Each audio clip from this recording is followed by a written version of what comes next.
Whether you're seeking flexibility, a steady paycheck, or maybe even a slice of the business pie, today we're diving into the juicy details of how much you can earn as a locum, salary GP, or GP partner.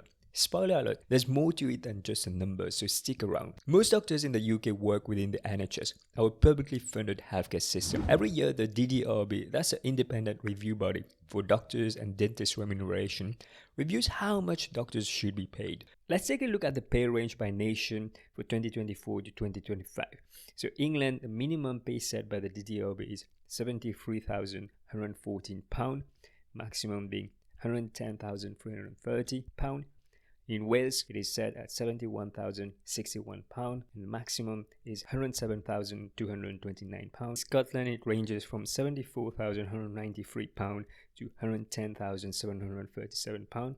And finally, Northern Ireland ranges from £74,172 to £111,928. Depending on the path you choose, your earning could look very different. First up, let's talk about being a locum. Think of it like freelancing. You're your own boss, deciding when and where you work, and setting your own rates.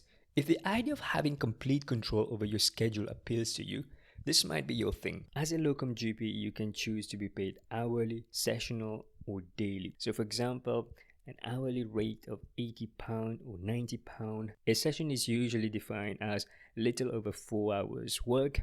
So for example, you could do a morning session or an afternoon session. You could earn £800 in a day. If you play your cards right, a good month as a locum GP can pull in £10,000 before tax. Sounds pretty sweet, right? But here's the flip side. The kind of freedom comes with uncertainty. There's no guaranteed work. So one month you might be doing really well, and the next, not so much. Plus, it can be a bit lonely since you're not part of a consistent team. When I first started as a locum, I made the mistake of relying too heavily on just 1 or 2 practices. It felt comfortable, familiar faces, a consistent environment. But then came a month where those practices didn't have enough sessions to offer. Suddenly, I was scrambling for work. That's when I realized the importance of building relationship with multiple practices. I began reaching out to practices a bit further away, even if it meant a longer commute. At first, the idea of driving an extra hour wasn't exactly appealing, but it turned out to be a game changer. Not only did I secure more consistent work, but I also gained experience across different practices, which made me a more versatile GP. Over time, I built a network of practices where I could pick up shifts whenever I needed. This approach gave me flexibility while ensuring a steady stream of work. It's a bit like playing the long game. By not putting all my eggs in one basket, I created a safety net that kept the income flowing even when certain practices were quiet. So if you're considering the locum route, here's my advice. Don't rely too heavily on just one practice.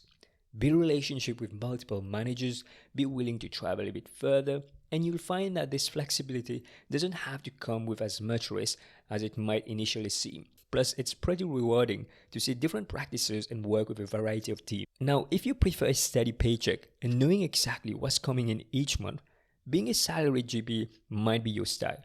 You get a fixed income plus all the usual employment benefits, sick pay, paid holidays, and parental leave. Your job is straightforward. Focus on the clinical work and leave the business side of things to someone else. However, there's some trade-off. You won't have much say in how the practice is run, and your salary might vary depending on the ongoing rate in your area. Salaried GPs are paid in the range of £10,000 to £12,000 per session. If you're working 7 sessions per week, which is quite common for GPs, you're looking at starting at a salary around 70 grand. Let's calculate the take-home pay for a salaried GP working 7 sessions a week.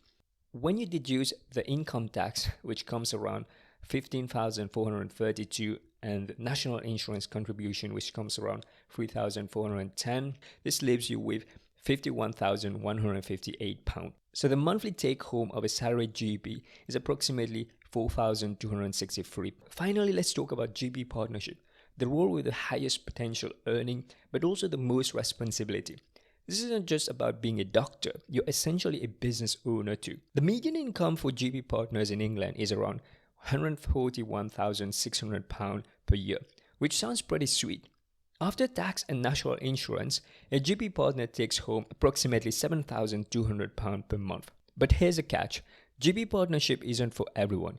You don't get the usual employee perks like sick pay or holiday pay, and you're personally on the hook for the practice's debt and obligation. The time commitment can be pretty hefty too. Here's a story that really drives that point home. I was chatting with a colleague who's been a GP partner for a couple of years. He told me about a day that really summed up the highs and lows of the job. It was supposed to be his day off, a chance to relax. But then disaster struck. Several of his staff members called in sick, including the receptionist. As a partner, he knew the practice couldn't function properly without someone at the front desk. So instead of enjoying his well-earned break, he found himself manning the reception, answering phones and greeting patients. It was a stark reminder that as a GP partner, the buck stops with you. You're not just responsible for your patients, but also the entire operation of the practice. If something goes wrong, you're the one who has to step in, even if it means sacrificing your personal time. This story might sound stressful, and to be honest, it is, but also highlights what it means to be truly committed to your practice. For some, that level of responsibility and the ability to make a real difference in how a practice is run is worth the trade-off. It's about being a leader, not just in name, but in action. So while the financial rewards of being a GP partner can be significant, it's important to understand the level of commitment required. You're investing the time and energy into making the practice a success. If you're ready to take on that challenge, the role can be incredibly fulfilling, but it's not a decision to take lightly.